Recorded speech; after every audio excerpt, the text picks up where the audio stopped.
Social মিডিয়ার এই যুগে ভাইরাল হওয়ার জন্য কিছু মানুষ সর্বোচ্চ সীমা অতিক্রম করছে, যেখানে অশিক্ষা, অপসংস্কৃতি আর কৃত্রিম বিতর্কই সবচেয়ে বেশি আলোচনার জন্ম দিচ্ছে। যদি এসব কিছু আমাদের মূলধারার বিনোদন হয়, তাহলে আমাদের ভবিষ্যৎ প্রজন্ম কার কাছ থেকে শিখবে সৌন্দর্য, রুচিবোধ আর শালীনতা?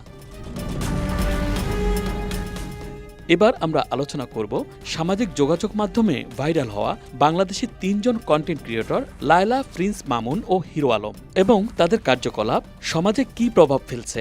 এই ৩ জন ভাইরাল কন্টেন্ট ক্রিয়েটর আমাদের সমাজে কি বার্তা দিচ্ছেন? আমরা কি এই ধরনের কন্টেন্টকে উৎসাহিত করব, নাকি সচেতন হয়ে সঠিক দিক নির্দেশনা দিব? শুরুতেই আলোচনা করা যাক হিরো আলমকে নিয়ে।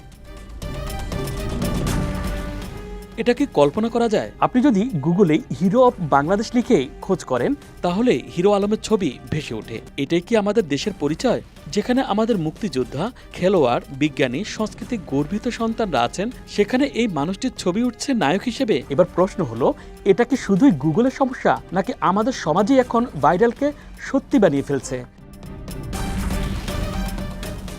বগুড়ার ডিশ ব্যবসায়ী আশরাফুল আলম নিজেকে হিরো ভাবতে শুরু করেন বাংলা সিনেমা দেখে।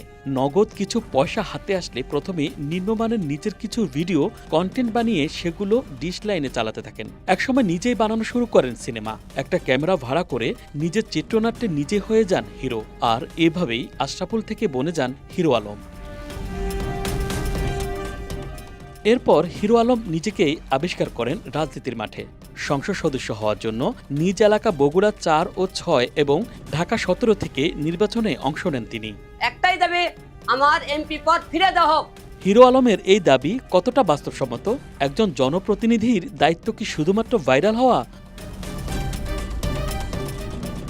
নাট্য ব্যক্তিত্ব মামুনুর রশিদ হিরো আলমের এই কর্মকাণ্ড এবং তাকে নিয়ে মিডিয়ার নাচানাচি দেখে একবার বলেছিলেন, আমরা একটা রুচির দুর্ভিক্ষের মধ্যে পড়ে গেছি।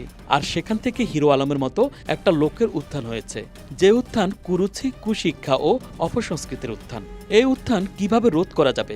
এটা যেমন রাজনৈতিক সমস্যা, তেমনি আমাদের সাংস্কৃতিক সমস্যাও।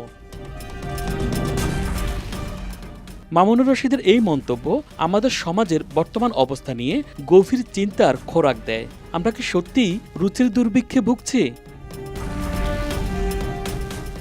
শুধু হিরো আলম একাই নয়, সমাজে রুচিহীনতা ছড়িয়ে দিচ্ছে আরও কিছু কন্টেন্ট ক্রিয়েটর। তার মধ্যে লায়লা নামের আদবুড়ো এক নারী ও তার কথিত স্বামী প্রিন্স মামুন অন্যতম।